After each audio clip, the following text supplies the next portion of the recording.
kita tuh nggak pernah bener-bener menyadari kali ya, apa sih role kita di dalam relationship itu masing-masing. Mau punya pacar, tapi dia sendiri juga kayak berteman aja belum becus. Ada pertemanan, ada pacaran, ada nikah, ada bisnis partner gitu ya.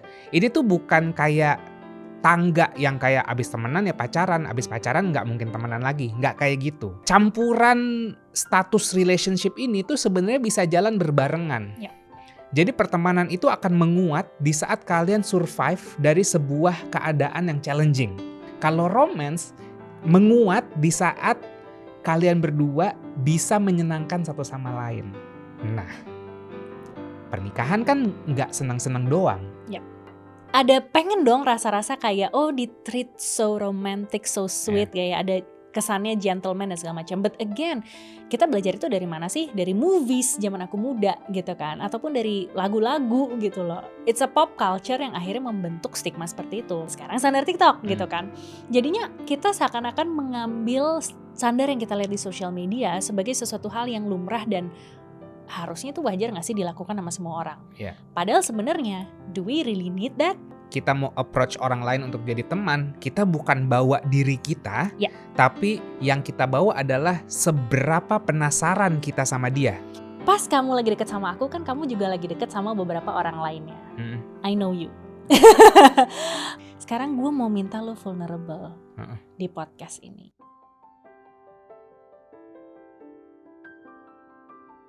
Selamat datang di Sapio Pato bersama Yaser dan Anes. Jadi nanti expect 1 bulan sekali ada video Sapio Pato berdua sama kita. Mungkin sebulan 3-4 kali sama tamu, 1 kali sama kita berdua. So, di episode kali ini kita akan ngobrolin tentang pertemanan gitu. Karena kadang-kadang tuh orang mau langsung nikah, mau langsung pacaran, tapi berteman aja tuh belum becus. Sorry ya kalau bahasanya agak street banget nih gitu kan. Iya, share banget. Iya, street style, academic style gitu. Jadi mungkin sedikit konteks kan teman-teman adik-adik kita yang Gen Z ini kan tumbuhnya pas pandemi nih ya kan, umur belasan sama 20 awalnya pas pandemi 2020 sampai 2022 23 mereka kayaknya hidupnya online aja gitu ya. Kayaknya untuk membangun koneksi pertemanan tuh agak challenging. Pas selesai pandemi mereka sudah cukup umur untuk kayak pacaran dan memikirkan pernikahan. Terus mereka bingung, gimana gue bisa kenalan sama orang, membangun pertemanan di usia dewasa gitu ya. Satu lagi konteksnya. Ada pertemanan, ada pacaran, ada nikah, ada bisnis partner gitu ya. Ini tuh bukan kayak tangga yang kayak abis temenan ya pacaran, abis pacaran nggak mungkin temenan lagi, nggak kayak gitu. Jadi campuran status relationship ini tuh sebenarnya bisa jalan berbarengan. Misalnya kayak aku dan Anes, kita suami istri gitu kan. Bisa dibilang nih kita nikah cuman buat status sih ya. Maksudnya kayak koneksi kita sebelum nikah pun juga udah kuat sebagai romantic partner dan platonik, maksudnya pertemanan dan berbisnis juga gitu ya. Jadi tapi untuk menghindari zina dan status sosial yang resmi ya udah kita nikah gitu kan. Walaupun kalian tahu sendiri kita punya cerita tersendiri saat mau nikah, kita udah bisa laluin itu. Namun semua macam relationship itu tuh tetap kita pertahankan di dalam pernikahan kita. Bukan begitu istriku dan temanku dan bisnis partnerku? Banyak ya role-nya ya. Iya. Karena ini menarik banget sih. Di satu sisi yang aku juga pengen highlight adalah kita tuh ekstrim ya guys. This kind of relationship is not for everyone. Jadi jangan berpikir bahwa misalnya menjadi bisnis partner, suami istri dan beberapa role lainnya itu adalah sesuatu yang mungkin bisa dilakukan oleh semua orang. Disclaimer dulu gitu. Aku ngomongnya bisa ya. Kenapa? Karena sebenarnya semua orang tuh harus ngerefleksiin lagi kapasitas dan kapabilitasnya gitu. Gue mampu nggak gitu kan untuk menjalani dan apakah gue memang mau gitu punya banyak role dalam relationship ini. Karena yang sering orang lupa itu adalah kalau kita ngomongin relationship seakan-akan it's only romantic relationship. Padahal relationship itu banyak macamnya juga gitu kan. Ada friendship, ada yang kayak tadi kamu bilang platonik, terus kemudian ada juga kayak profesional gitu. Ada juga yang kayak family gitu. Family pun nanti turun lagi, orang tua anak, kakak adik dan segala macam. Nah, kita tuh nggak pernah bener-bener menyadari kali ya, apa sih role kita di dalam relationship itu masing-masing. Dan seakan-akan juga, misalnya nih, oh Anes kalau kayak gini, ke Yaser pasangan Anes itu seperti ini, maka ke semua orang Anes tuh harus menjadi Anes yang sama. Aku rasa ini juga penting untuk aku disclaimer bahwa nantinya mungkin dalam diskusi kita bisa jadi apa yang kamu lihat dari aku bersama dengan Yaser, kamu belum tentu nemuin versi Anes kayak gini ketika aku ketemu langsung sama kamu gitu loh. Ini hanya akan keluar jikalau aku bersama dengan Yaser gitu kan. Begitu juga dengan apa yang mungkin dirasakan sama orang tuaku, kakakku gitu kan, dan juga teman-temanku gitu. Mereka akan mendapatkan versi Anes yang berbeda. Dan personally menurut aku itu sehat dan gak masalah sih. Jadi aku rasa konteks ngomongin relationship dan role kita di dalam relationship tersebut itu yang akan menjadi menarik untuk kita discuss di hari ini. Yes. Mungkin kita awali dengan apa bedanya romantic and platonic, romance and friendship gitu.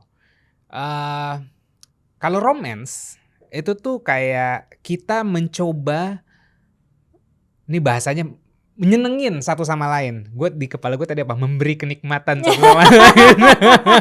Mentang-mentang kamu udah jadi suami istri. Tapi nyenengin lah gitu ya. Iya. Kita nyenengin, entah itu manifestasi banyak, ngasih barang, ngasih perhatian, act of service or everything yang emang bisa kamu kasih gitu. Jadi bikin senang.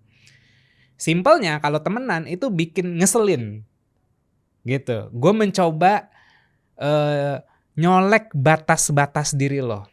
Kalau kalian ingat nih, misalnya gini, makanya balik lagi nih, zamanan kita beruntung nih, kita ngasih perspektif di saat aku umur 12-an dan 20-an, zaman kita internet belum seakses ini, pertemanan tuh bener-bener hal yang matters banget di timeline hidup kita ya. Berbeda memang di teman-teman adik-adik Gen Z, tapi tetap ini akan kalian tetap butuhin. That's why aku mau ngasih tahu konteks ini dulu. Kalau kita lagi temenan, cowok-cowok nih, pasti tuh ngata-ngatain mak bapaknya lah gitu kan, atau ngebully-bully dikit lah gitu. Aku nggak membenarkan bully, tapi konteksnya adalah dia akan ngecek batasan-batasan diri lo, akan ngecek lu marah sampai mana, terus kalau marah harus kayak gimana, kayak gitu loh, jahil gitu kan. Terus misalnya main PS berdua, bego lo gitu, kalah lo gitu. Itu pertemanan gitu. Pertemanan tuh tercipta di saat ada friction, di saat ada konflik, di saat lagi susah bareng. Misalnya kalian lagi traveling, naik gunung bersama gitu kan. Terus ada yang kecapean, terus ada yang sebel, terus ada yang kesandung, ada yang kelaparan, or apapun itu. Nah, pulang dari trip naik gunung itu, kalian makin bonding. Jadi pertemanan itu akan menguat di saat kalian survive dari sebuah keadaan yang challenging. Kayak gitu, itu pertemanan. Kalau romance menguat di saat kalian berdua bisa menyenangkan satu sama lain. Nah, pernikahan kan nggak senang-senang doang. Yep.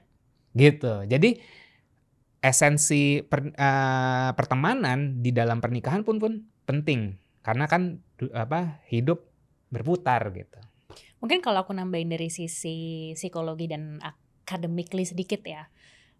Ada dua istilah yang sangat membedakan apa yang tadi terms yang kamu sebutin gitu. Platonic, pertemanan, sama yang satunya lagi adalah romance gitu kan. Kalau di psikologi tuh kita nyebutnya yang satu adalah romantic relationship, which is the romance part, dan yang satunya lagi itu adalah companionship gitu. Dan kalau kita pikir-pikir lagi gitu ya, maksudnya aku sambil berefleksi lah terhadap keilmuan yang udah gue pelajarin gitu ya. Pada dasarnya romantic relationship dan juga companionship ini bisa aja muncul di satu relationship yang sama gitu. Jadi daripada ngeliatnya kayak anak tangga, mungkin aku ngeliatnya lebih kayak proporsi kali ya.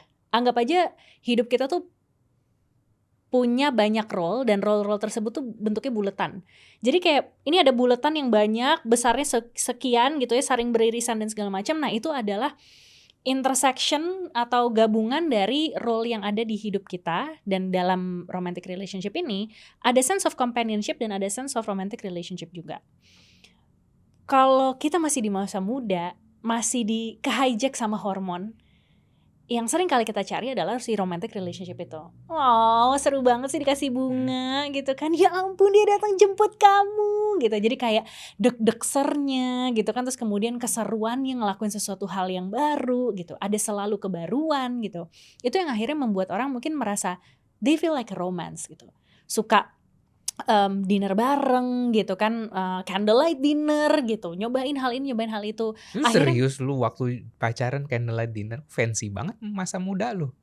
ya nyobain, kenapa Anyway, oke enggak, ya oke. kan? Stimulation, jangan lupa. Anak sultan emang. Terus. Gitu, jadi akhirnya ada pengen dong rasa-rasa kayak, oh di-treat so romantic, so Ya. sweet, kayak ada kesannya gentleman dan segala macam. But again, kita belajar itu dari mana sih? Dari movies zaman aku muda gitu kan, ataupun dari lagu-lagu gitu loh. It's a pop culture yang akhirnya membentuk stigma seperti itu. Padahal kalau ditanya-tanya, apakah Anies butuh candlelight dinner? Enggak juga sih gitu. Kalau sekarang mungkin standar TikTok mungkin. Sekarang standar TikTok gitu kan. Jadinya kita seakan-akan mengambil standar yang kita lihat di sosial media sebagai sesuatu hal yang lumrah dan harusnya itu wajar gak sih dilakukan sama semua orang. Yeah. Padahal sebenarnya do we really need that gitu. Dan sebenarnya balik lagi kalau kita ngomongin romance, yang perlu kita tanyain balik ke diri kita sendiri adalah apa sih yang sebenarnya bikin gue sparking gitu. Jangan-jangan candlelight dinner bisa ngebuat kita punya spark dalam satu orang, tapi buat orang lainnya bisa jadi nggak butuh itu, bisa jadi sesimpel digandeng tangannya pas lagi jalan gitu, atau misalnya pas lagi ada motor mau nyalip gitu terus kayak didorong dilindungin, itu bisa jadi akhirnya bikin spark gitu. Nah itulah hal-hal yang disebut sebagai romantic relationship gitu, perilaku yang membentuk romantic relationship. Nah ada juga dari sisi lain companionship gitu. Pada dasarnya ketika usianya semakin senior gitu kan, itu tuh sense of romance-nya kadang-kadang mulai berkurang karena bisa jadi nggak dijaga. Akhirnya yang ada adalah tinggal sisa companionship. Dan itu yang kalau kalian lihat di social media tuh kakek nenek udah usia berapa masih gandengan tangan, masih belanja ke supermarket berdua. That's companionship gitu. Tapi apakah di dalam companionship bisa ada romantic? Bisa. Di dalam romantic apakah bisa ada companionship? Bisa. Tinggal apakah kita sama-sama sadar dan beneran ngejalanin itu atau enggak gitu. Itu yang kalau menurutku juga perlu aku highlight, bahwa kalau misalnya kamu berpikir gitu, let's say pernah ada kan pertanyaan masuk ke kita, kalau gue platonik tapi bisa gak sih gue pacarin atau bisa gue nikahin gak sih? Malah bagus menurut aku, pondasinya bagus. Karena udah biasa berteman, lu udah ngetis jahil satu sama lain, udah mungkin pernah susah bareng gitu kan, ya itu pondasi yang bagus sih menurut aku. Pondasi yang bagus terutama untuk companionship yang lebih long term, ya kan. Kalau misalnya memang kita kurang sparknya, ya cari, bikin sparknya gitu kan. Nah sama halnya dengan sebaliknya, ketika orang punya romantic relationship, dia jangan cuma stuck di situ doang gitu, tapi dia juga perlu mikirin kayak companionship seperti apa yang dia cari. Kalau belajar dari kesalahan gitu ya, beberapa orang-orang yang bercerai sebelumnya, yang mereka pikirkan adalah ketika menikah ya udah gue lovey-dovey aja nih, kayaknya orang yang paling baik, dia baik di saat ini, tapi eventually ketika udah di masa depan mereka bergerak ke arah visi yang berbeda gitu, dan orang pasti berubah. Ternyata caranya mereka berantem nggak cocok, dan itu yang akhirnya membuat mereka jadi berpisah gitu kan. Ya aku sendiri juga mencoba untuk menerapkan itu ke diriku gitu. Ketika aku mencari seorang partner, aku bukan cuma nyari romance-nya aja, tapi aku juga ngecek, gue bisa gak ya hidup sama orang ini for the rest of my life gitu. Gue mau gak ya menghabiskan masa tua gue, yang gue jadi kakek nenek yang biasa gue liat di Instagram itu, bisa gak ya gue punya companionship dengan orang yang seperti ini gitu. Nah itu yang aku coba assess ke diriku selama aku lagi bareng sama kamu. Jadi pada dasarnya menurutku ngomongin platonik dan juga romantic gitu kan, atau dalam hal ini romantic relationship dan companionship gitu, perlu ada sih dua-duanya. Tapi apakah kita sudah cukup sadar kita perlu itu apa enggak, dan apa yang kita lakuin untuk maintain itu dan ngejalanin itu. Terus gimana untuk kita bisa berteman? Let's say kan nggak mungkin tiba-tiba, walaupun ini pertemanan dan romansa itu bisa mix di dalam satu hubungan, tapi di real life kan nggak mungkin, kita pacaran yuk sambil temenan, kayaknya agak susah tuh. Gerbang yang mungkin paling gampang tuh temenan dulu. How we make friends sih waktu itu? Terus ya gimana gitu untuk membangun pertemanan. Apalagi let's say sekarang udah anak-anak umur 20-an tuh udah hustling banget. Kerja, side job apa segala macam. Kalau dulu kita umur 20-an even masih nongkrong-nongkrong, iya kan? Masih nongkrong, masih temenan. Sekarang kayaknya udah umur belasan aja udah bisa ngasilin duit gitu. Jadinya jarang nongkrong, jarang berteman nih gitu. Nah, terus kalau dia udah kadung berumur nih, let's say yang dengerin ini 25 sampai 30 terus kayak anjir, oh iya ya, temenan juga penting ya. Terus gimana gue berteman nih di umur yang segini gitu. Kalau aku tetap mau nggak mau ngobrol sih. Kalau di yang aku pegang ya. Dan ketika ngobrol itu aku coba terapin untuk being curious dengan orang itu gitu. There's a story behind a person. Bukan cuma sekedar kayak oh iya basa-basi doang, lo kerja di mana? Nggak kayak gitu. Tapi kalau misalnya aku nanya, lo kerja di mana? Seru banget kerjaan lo, emang lo ngapain sih gitu ya? Dan mencari, karena aku orangnya emotions gitu kan, jadi kayak mencari the emotions out of this person gitu loh. Dia tuh sebenarnya passionate tentang apa sih? Dia tuh nggak suka tentang apa sih? Dia pasti punya ceritanya dia sendiri. Dia pasti punya networknya dia sendiri. Jadi di saat kita mau approach orang lain untuk jadi teman, kita bukan bawa diri kita, tapi yang kita bawa adalah seberapa penasaran kita sama dia. Yes, itu yang aku coba lakukan. Dan mungkin aku mau cerita sedikit. Kita baru make friends di usia 30-an ini gitu ya. Shout out to Laila dan juga Indra gitu ya, yang pernah kita undang ke podcast kita juga. Aku mau ceritain gimana aku bisa ketemu profilnya mereka di social media gitu. Aku ngerasa social media in a way membuka cakrawala baru gitu. Aku bisa ngedapetin teman-teman yang nggak bisa aku dapetin di circle-circle sebelumnya. Jadi aku ceritanya nih gitu kan, pas lagi mulai ngonten ini aku juga mau cari teman-teman yang sefrekuensi, teman-teman yang satu value gitu, teman-teman yang punya kedalaman gitu ya ketika ngobrol. Nah one day aku tuh ketemu kontennya Laila. Dia menceritakan bahwa ketika dia itu berkenalan gitu kan sama Indra, terus kemudian apa sih yang dicari kecocokannya, dia ngomongin pakai teori tuh, teori keilmuan. Antropologi apa gitu kalau nggak salah, sosial atau apa gitu Iya, kan. pokoknya teori keilmuan bahwa ada metodologis lupa, pokoknya terakhir tuh ontologis gitu. Gue lupa nih tengahnya. Oh iya. Iya gitu. Jadi kayak metodologis tuh metodenya apa sih yang kita lakukan gitu, actionnya. Terus abis itu ada lagi kayak yang tengah tuh gue lupa banget, nanti kita show aja lah ya gambarnya. Itu tuh adalah pemaknaan gitu, pemaknaan dari apa yang kita lakuin. Tapi sebenarnya ontologis tuh adalah kayak basic-basicnya gitu. Let's say apa sih gunanya mic? Do we have to buy this mic gitu kan? Terus kemudian emang mic tuh gunanya buat apa gitu. Nah, that kind of conversations kalau aku refleksiin, itu juga kita lakuin lagi gitu kan dalam relationship kita. Jadi aku pas ngelihat konten itu, I was like, wow, girl, you give me a new insight gitu kan tentang si level-level ini yang gue nggak pernah tahu, dan sekarang jadi aku bisa bagiin ke orang-orang gitu loh. Nah itu membuatku kayak gue mau berteman sama orang ini. And langsung aku DM gitu, kayak aku komen gitu kan, terus habis itu aku ajak, kita podcast yuk gitu. Alhamdulillah kita punya podcast untuk jadi ruang berkenalan gitu kan, dan untuk deep silaturahmi gitu, untuk deep dive ceritanya orang, understanding their stories, dan itu yang kita coba lakukan gitu. Dan ketika mereka akhirnya ngedapetin space untuk cerita mereka sendiri, dan akhirnya pelan-pelan mereka juga tahu cerita kita, itu yang akhirnya quotes-unquote membuat kita cukup bonding gitu kan. Sampai terakhir baru aja gitu ya, hari ini kita dikirimin buku sama Laila dan juga Indra gitu, The Psychology of Woman, thank you.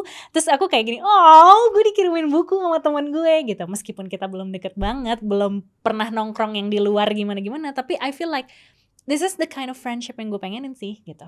Temen yang emang ngembangin bareng gitu. Kayak dia berbagi perspektifnya dia yang menurut dia masih relevan dengan niche kita gitu kan.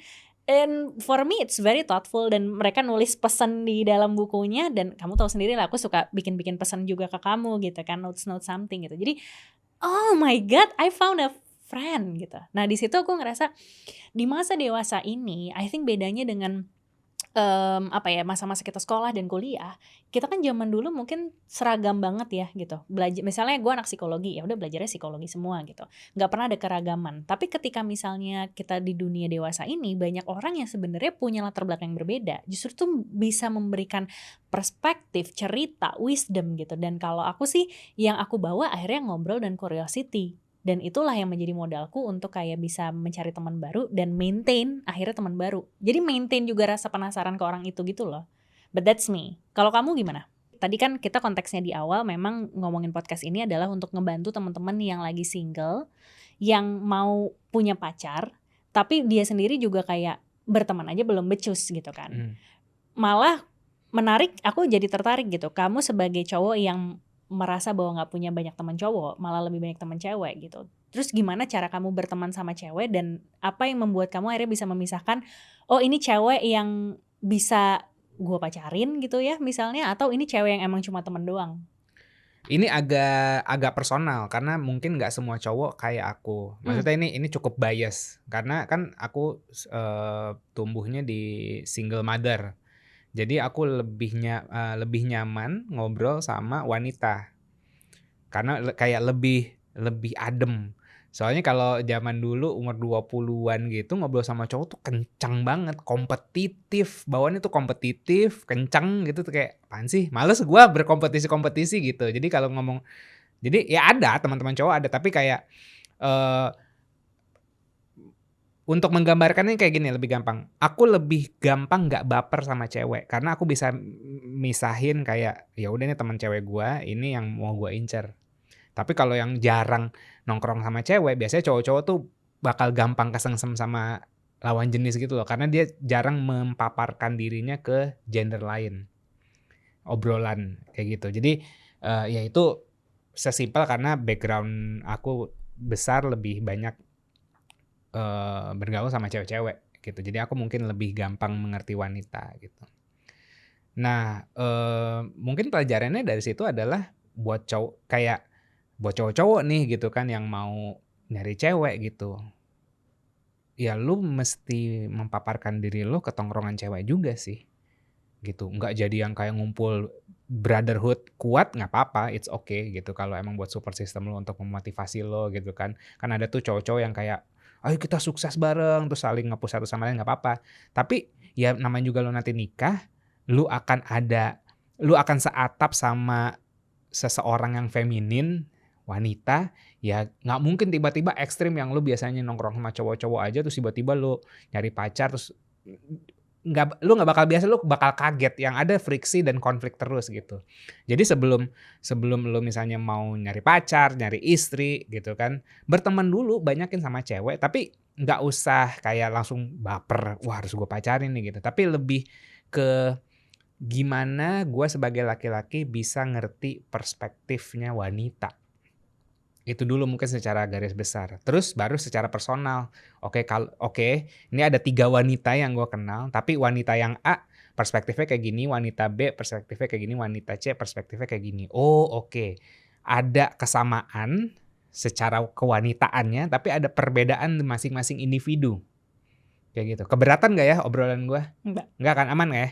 Kayak gitu. Jadi kayak memaparkan diri gitu dan, eee, apalagi di zaman sosial media ini yang lebih banyak orang flexing, kayak gue punya jam Rolex atau mobil atau crypto or something like that nih, itu tongkrongan cowok-cowok. Kalau lu meng-attract cewek dengan cara itu, no wonder yang datang ya matre-matre. Hmm. Kan ikan ke hook, kita mancing ikan kan tergantung umpannya. Kalau umpannya yang lu bawa adalah, genuine gitu kan, kejujuran, authenticity, ya lu bakal bisa nyambung sama yang cewek-cewek yang otentik juga gitu. Kalau lu cuman ngandelin lu bawa mobil apa, ngandelin sisi materialistiknya aja untuk ngejual diri lu, untuk nge-attract wanita lain, ya lu akan attract yang memang mereka mau sama materi lu doang gitu. Dan no wonder banyak yang diceraikan di saat si suaminya itu lagi jatuh gitu kan. Kan banyak banget kan perceraian karena suaminya, di-PHK gitu kan. Karena ya waktu itu mungkin terkoneknya karena mau survive aja gitu.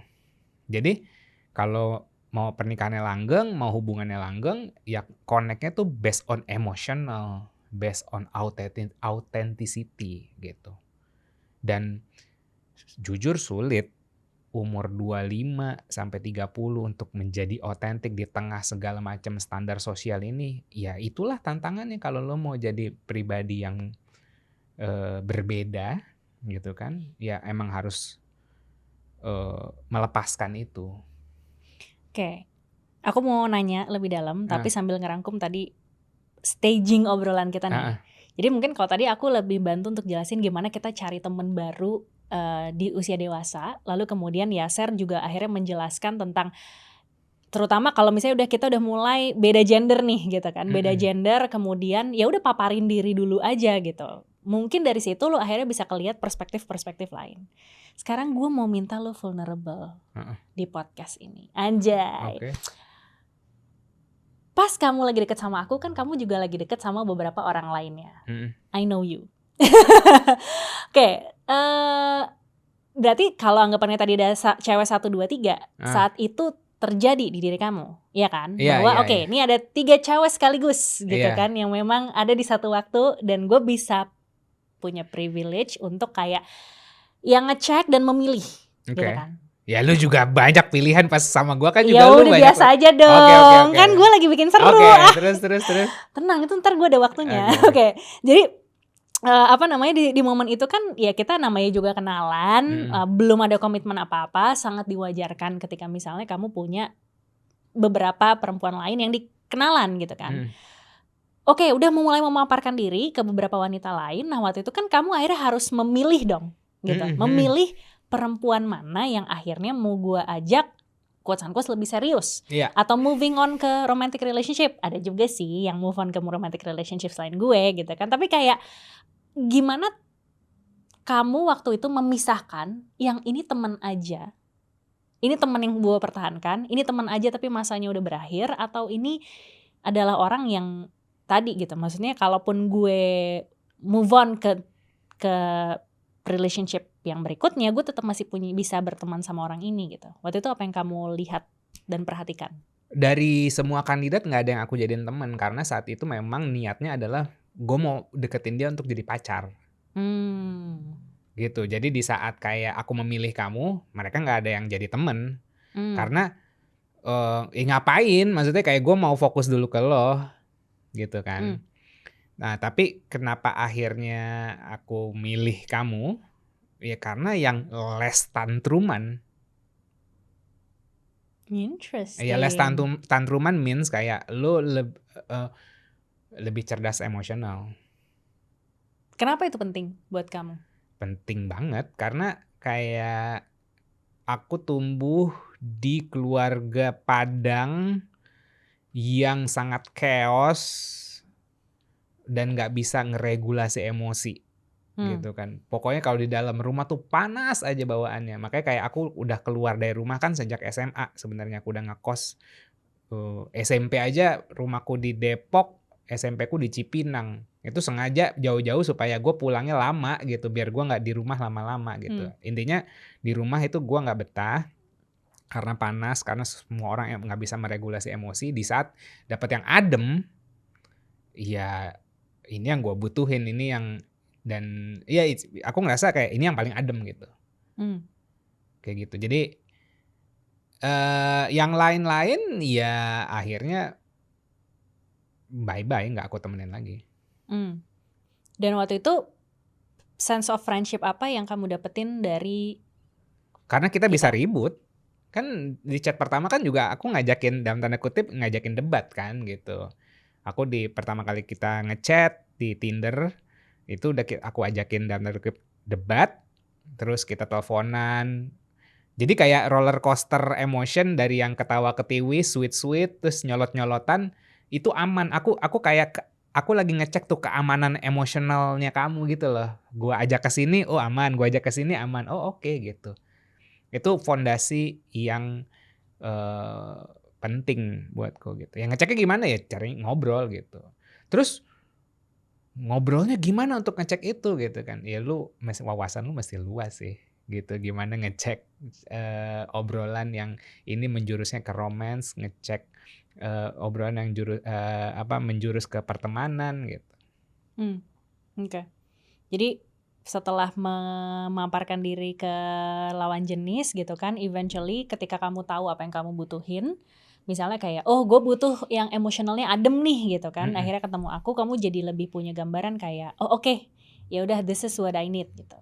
Iya, nggak se-vulnerable itu sih. Emang yang lu harapin apaan? Iya enggak, gue pengen nge-highlight aja bahwa sebenarnya waktu sama gue lo waktu itu ada cewek-cewek lain kan, biar seru Oh, dikit. Bukan iya cuma iya gue iya. doang yang player, lu juga. Oke, ya udah sih paling itu dulu kali ya.